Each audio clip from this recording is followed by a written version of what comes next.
अगर आप भी इंग्लिश सीख रहे हैं तो आपके 3 ही टारगेट हो सकते हैं, इंग्लिश समझना, इंग्लिश लिखना और इंग्लिश बोलना। और इन तीनों टारगेट्स को पूरा करने के लिए आपको पूरी इंग्लिश में मात्र 4 चीज़ें सीखने की ज़रूरत है।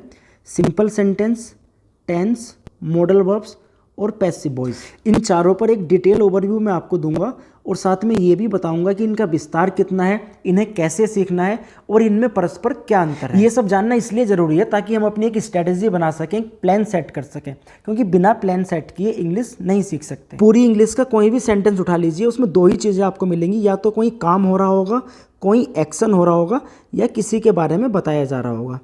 ध्यान से सुनना, पूरी इंग्लिश का निचोड़ आपको दूंगा और इंग्लिश को बहुत आसान बना दूंगा आपके लिए। जो सेंटेंस विद एक्शन होते हैं उन सेंटेंस को हम बोलते हैं टेंस।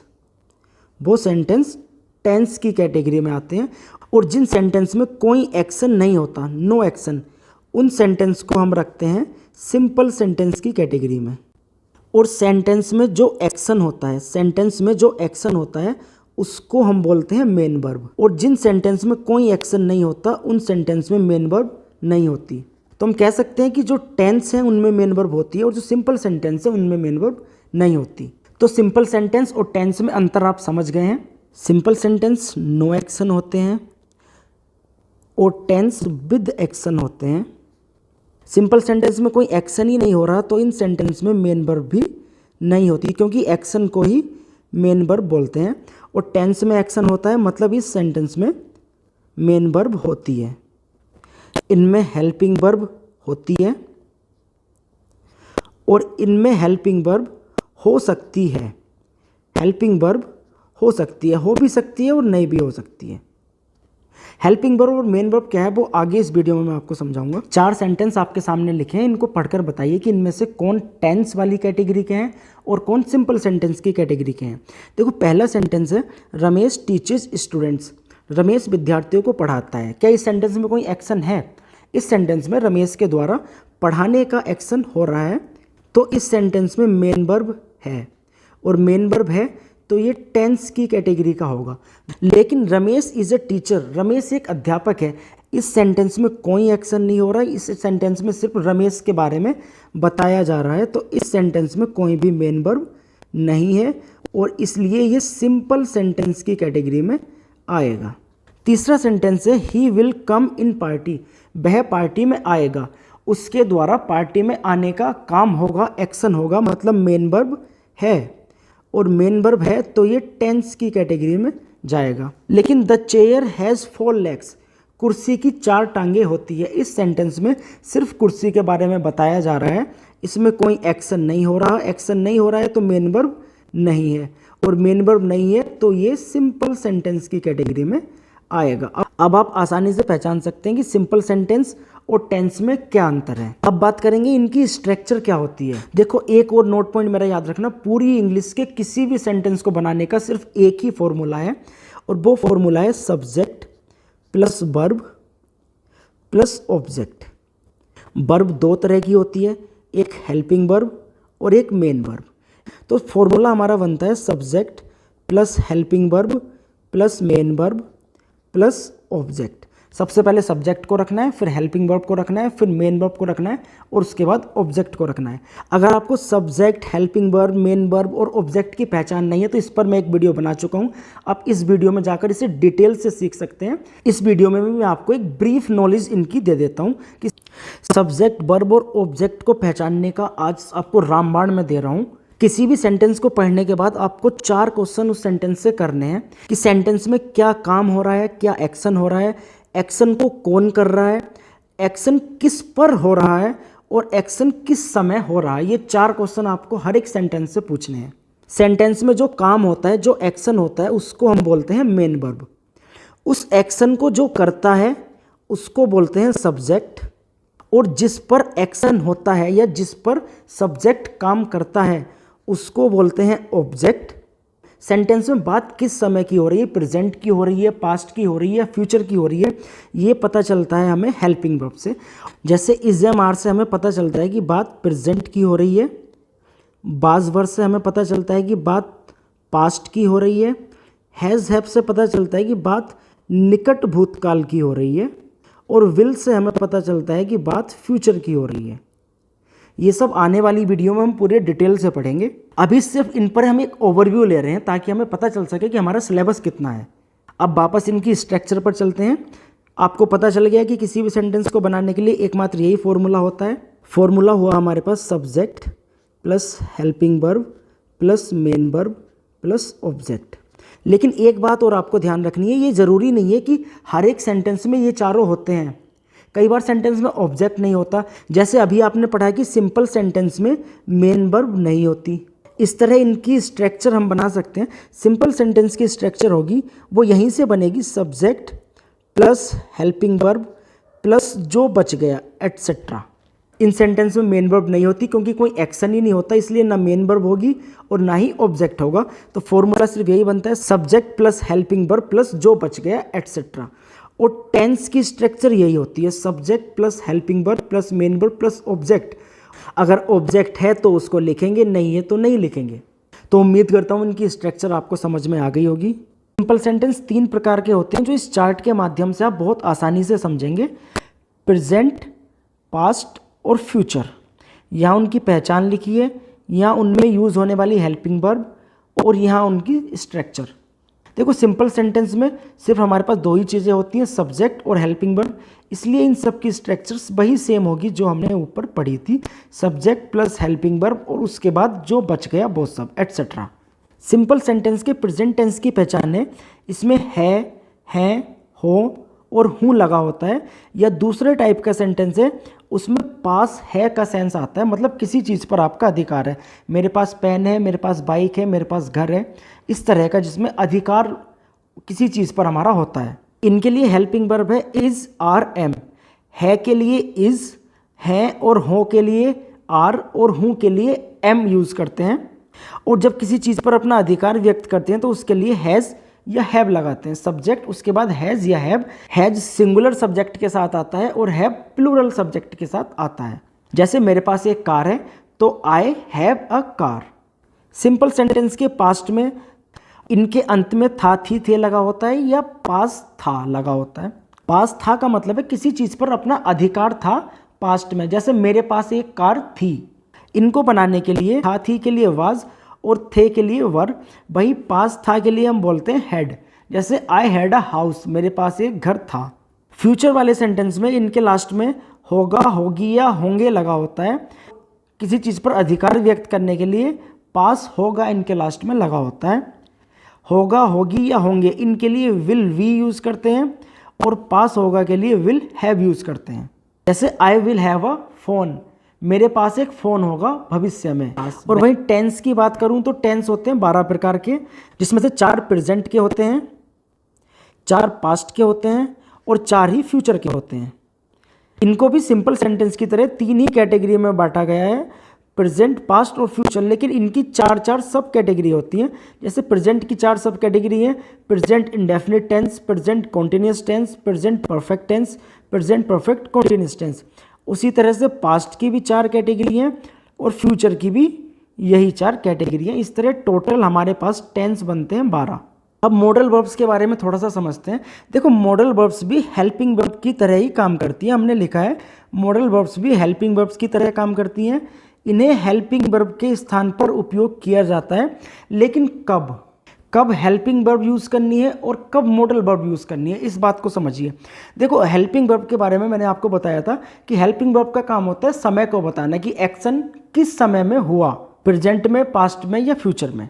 लेकिन सेंटेंस में जब इन 5 चीज़ों के बारे में बताया जाता है, क्षमता, संभावना, सुझाव, मजबूरी और ज़रूरत, इन 5 चीज़ों को बताने के लिए हमें मॉडल वर्ब्स की ज़रूरत पड़ती है। मॉडल वर्ब्स पास्ट में भी हो सकती हैं, प्रेजेंट में भी हो सकती हैं और इनमें फ्यूचर का भी सेंस होता है। इनको गहराई से पढ़ेंगे जब मॉडल वर्ब का चैप्टर पढ़ेंगे। अभी एक ओवरव्यू मैं आपको देता हूँ। इन सेंटेंस की पहचान होती है कि इनके लास्ट में सकता है लगा होता है, जिसके लिए हम मॉडल वर्ब यूज़ करते हैं कैन, और कैन के साथ वर्ब की फर्स्ट फॉर्म आती है, इसलिए यहाँ फर्स्ट लिखा है।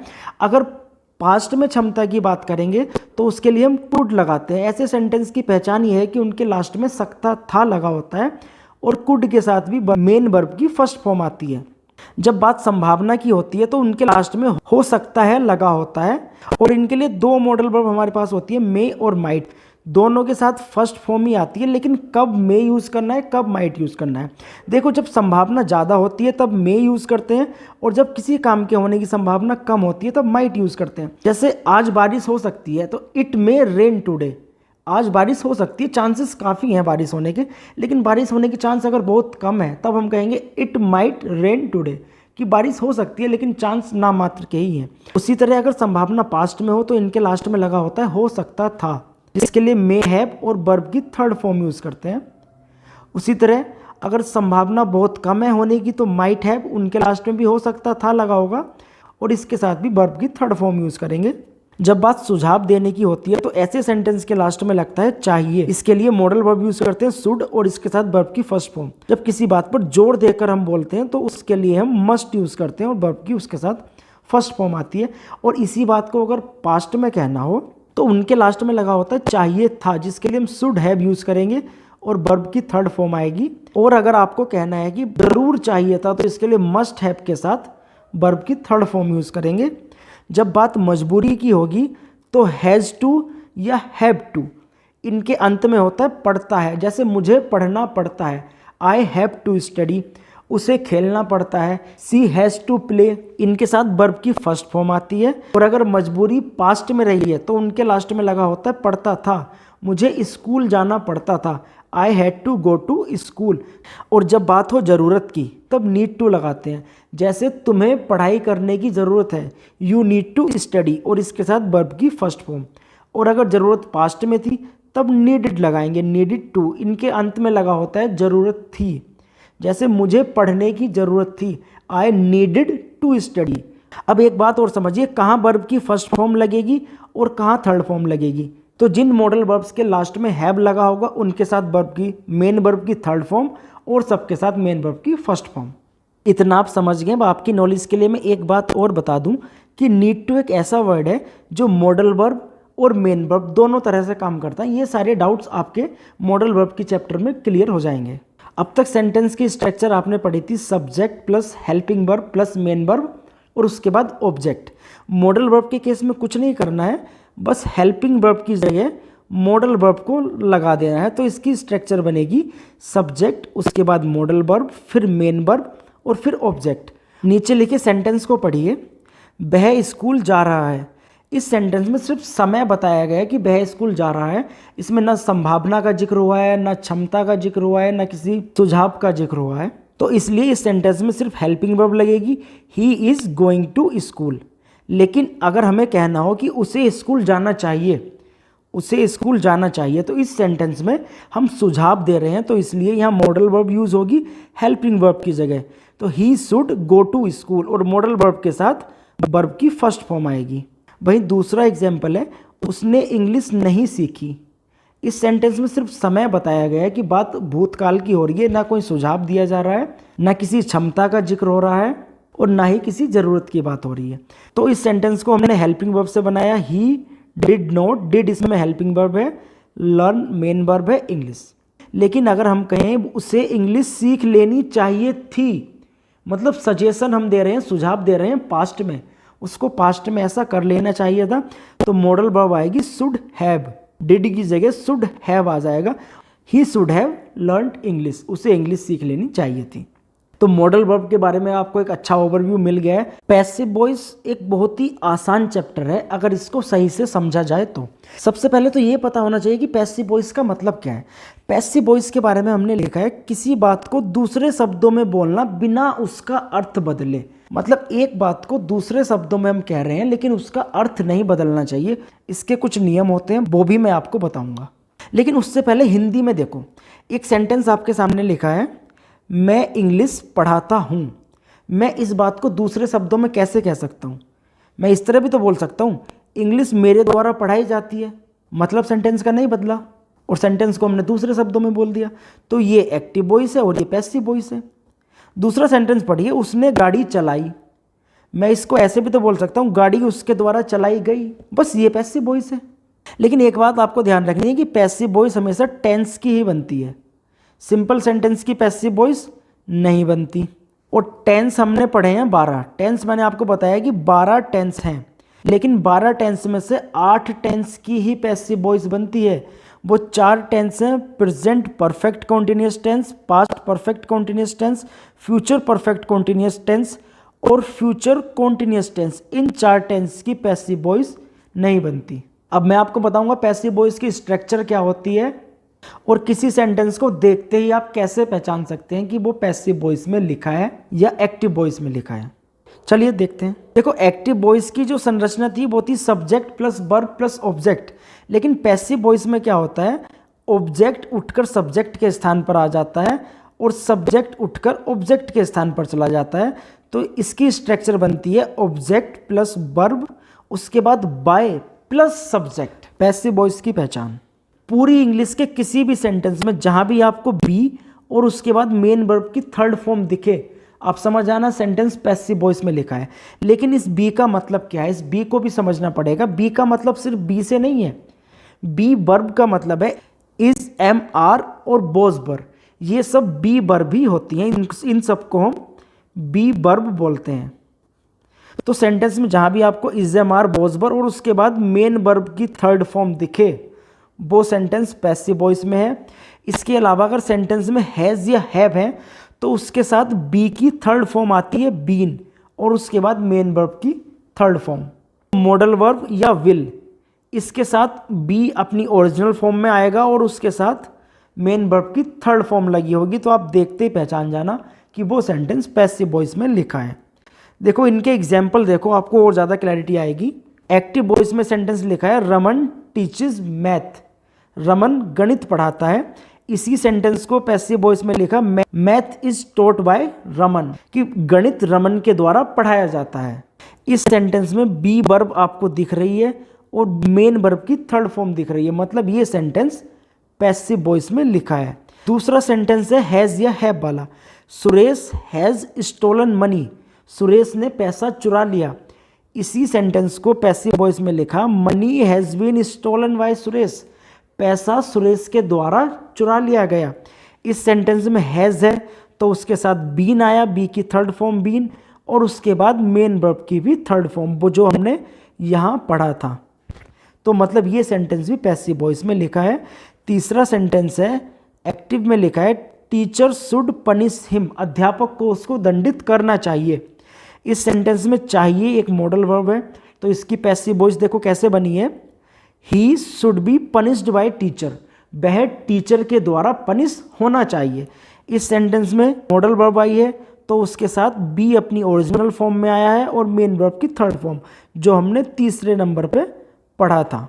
तो दोस्तों ये था इन चारों का एक डिटेल ओवरव्यू, जिसमें आपने सीखा कि सिंपल सेंटेंस की संरचना होगी subject plus helping verb plus etcetera, और टेंस की स्ट्रक्चर होगी subject plus helping verb plus main verb और उसके बाद ऑब्जेक्ट। और भाई मॉडल वर्ब की संरचना होगी subject plus modal verb plus main verb plus object. और पैसिव वॉइस में होगा पहले ऑब्जेक्ट फिर वर्ब और उसके बाद सब्जेक्ट। यार उम्मीद करता हूँ आपको ओवरव्यू पसंद आया होगा और अब इन सबको 1 बाय 1 करके डिटेल में पढ़ेंगे आने वाली वीडियो में। तो आज की वीडियो में सिर्फ इतना ही, मिलेंगे अगली वीडियो में, तब तक के लिए थैंक यू।